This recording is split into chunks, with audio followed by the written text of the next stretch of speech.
listening to Skeptoid. I'm Brian Dunning from Skeptoid.com. Tracking the Tasmanian tiger. Today we're going to head into the green forests of Tasmania, searching for surviving relics of a once great population of predators, the thylacine, or Tasmanian tiger. The island of Tasmania was once rich with these wolf-like marsupials who were kings of the food pyramid, running about in packs looking like strong, skinny dogs with a striking splash of misplaced zebra stripes along their back and haunches. But despite their earlier prevalence, the last confirmed specimen died in the Hobart Zoo in July of 1936. It has since become declared officially extinct in the world. Sightings, however, have continued unabated. Is it possible that the thylacine has survived? Of course, the obvious comparison that everyone points to is the coelacanth, the prehistoric fish believed to have gone extinct 65 million years ago, but that is represented today by two living species, both critically endangered. It's what we call a Lazarus taxon. We think it's gone, but then we discover it still survives. There are a whole host of Lazarus taxa living today, including animals on the same approximate timescale as the thylacine. Dozens of birds are thought to have gone extinct up to several hundred years ago, but are now known to survive, including various petrels and woodpeckers. The Caspian horse, the Arakan forest turtle, the terror skink, and Gray's monitor lizard are other large animals that made reappearances. The idea of thylacines being rediscovered in the wild is not at all remotely implausible. There's famous black and white video widely available online showing the last surviving thylacine walking back and forth in its cage, eating meat and doing other doggy things, taken at the Hobart Zoo about 3 years before the animal died. Despite looking like a tiger-striped dog, it is a pouched marsupial, like a kangaroo. It was declared extinct in 1982. Well, why 1982 if the last one died in 1936? There actually is an authority for this. It's the International Union for Conservation of Nature, located in Switzerland. They maintain the IUCN Red List of threatened species, which gives the conservation status of every species. A declaration of extinction means the following: species not definitely located in the wild during the last 50 years. Although the Hobart Zoo specimen died in 1936, the last wild thylacine had been confirmed in 1932.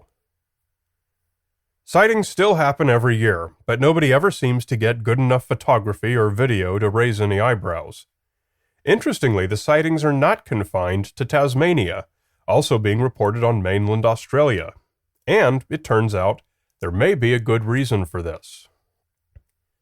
The modern thylacine appeared some 4 million years ago, the largest of some 7 species known over the past 30 million years. Thylacines were not limited to Tasmania. They were also native to mainland Australia and New Guinea. Thylacines went extinct in Australia about 2,000 years ago, and probably earlier in New Guinea. The cause is believed to have been a combination of hunting by aboriginals and competition from dingoes, wild dogs native to Southeast Asia, but they were introduced to New Guinea and Australia by humans. The dingo spread quickly throughout Australia beginning around 6,000 years ago, but possibly several thousand years earlier. The arrival of aboriginals and dingoes left no room for another apex predator, and the thylacines disappeared. However, dingoes never made it to Tasmania, and the thylacines flourished. The greatest impact on them came when Europeans arrived and began raising sheep in 1824. Thylacines were widely hunted by sheep farmers, and the government even put a bounty on them. It's also hypothesized that a marsupial disease, perhaps similar to the facial cancer that's now decimating the Tasmanian devil population, may have cut the species' numbers even more. Their count dwindled to where they could no longer maintain a viable population, and the survivors simply died out by the 1930s. It turns out that thylacines, for being as large as wolves, had more fragile jaws. Therefore, the best current theory is that they preyed on smaller animals, and were probably not going for the sheep so much as the settlers thought. If true, this means they were under even greater pressure because the dogs the settlers brought would have played the same role in the wild as the dingoes played in Australia and New Guinea, competing with the thylacines for smaller game. Thylacines and wolves are related, but only about as far as is possible for two different mammals. They're both theria, which includes mammals that give live birth without an egg. Canids are eutherians, or placental mammals, while marsupials are metatherians, the pouched mammals. The two lines diverged at least 160 million years ago, a number which increased by 35 million years as recently as 2011, with the discovery of Jeremiah sinensis, a late Jurassic rat-like creature, and the earliest placental mammal known so far. Interestingly, the timeline suggested by its discovery better matched predictions made by comparing DNA from modern theria than the previous oldest known eutherian, 125 million year old Eomaya scansauria, discovered in 2002.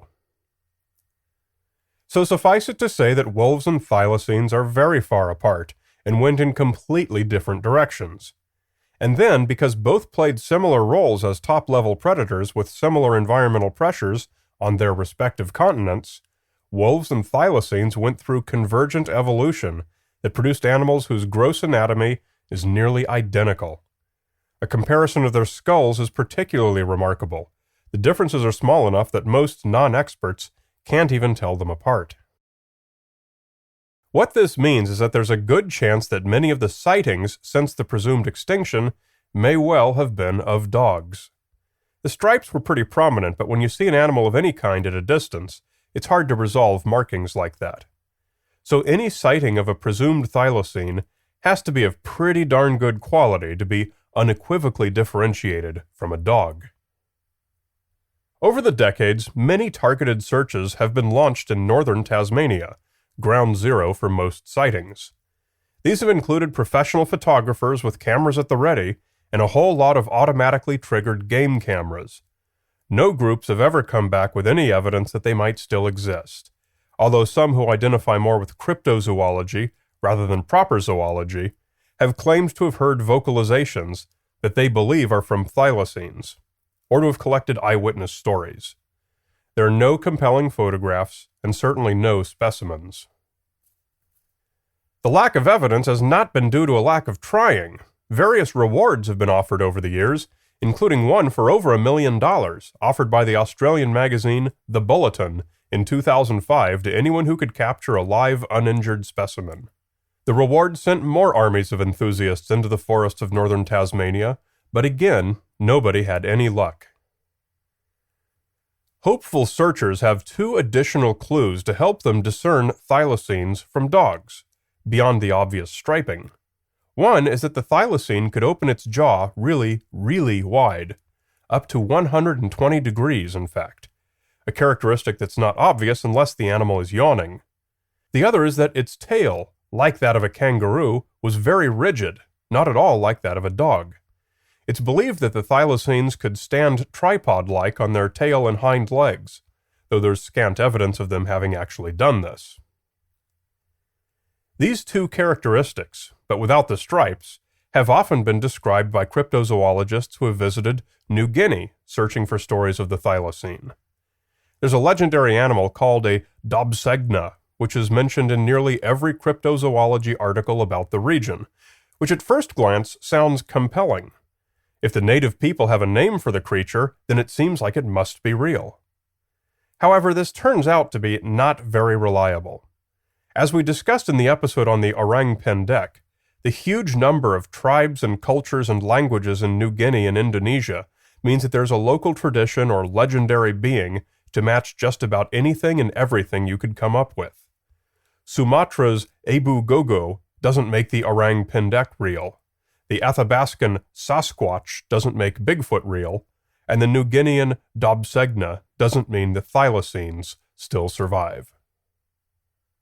Regardless, the Bulletin's reward remains unclaimed after all these years, despite uncounted trompings into the forest by zoologists, cryptozoologists, reward hunters, and Tasmanian tiger enthusiasts alike.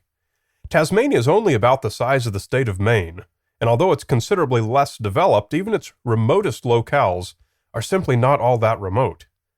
With every other known species being commonly encountered and captured on game cameras, it seems less and less credible that a viable population, which would have to number at least around 100 individuals in close proximity, would remain hidden and have no observable effect on the ecology and the populations of available prey. This observation, consistent with no thylacines being extant, has held solid now for 3/4 of a century. The smart money says the thylacines are indeed as extinct as they appear to be, but will they remain that way? We do have plenty of genetic material from thylacines.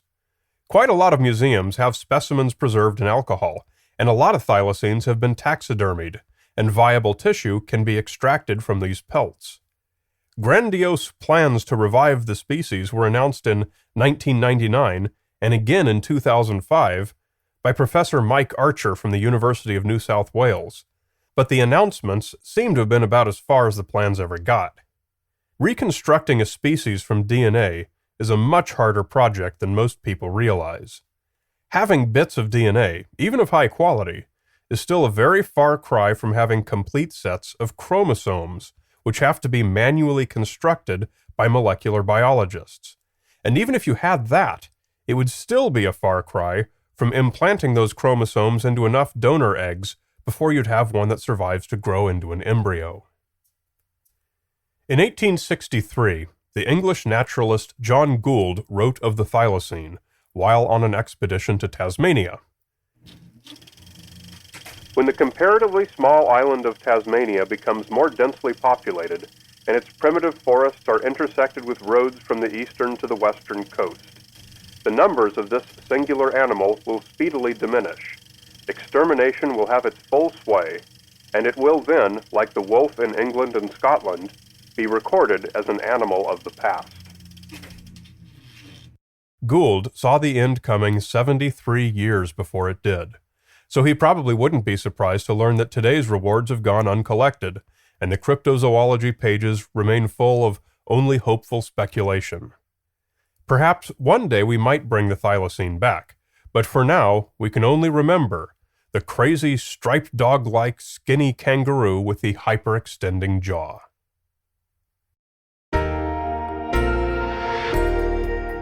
Writing and producing this show is not just a hobby, it's my full-time job. Just as you depend on a new show every week, I depend on your monthly micropayment. If you're not already a supporter, please come to Skeptoid.com and click on Support Skeptoid and see just how quick and painless it is to make it a two-way street for both of us for many years to come. You're listening to Skeptoid. I'm Brian Dunning from Skeptoid.com.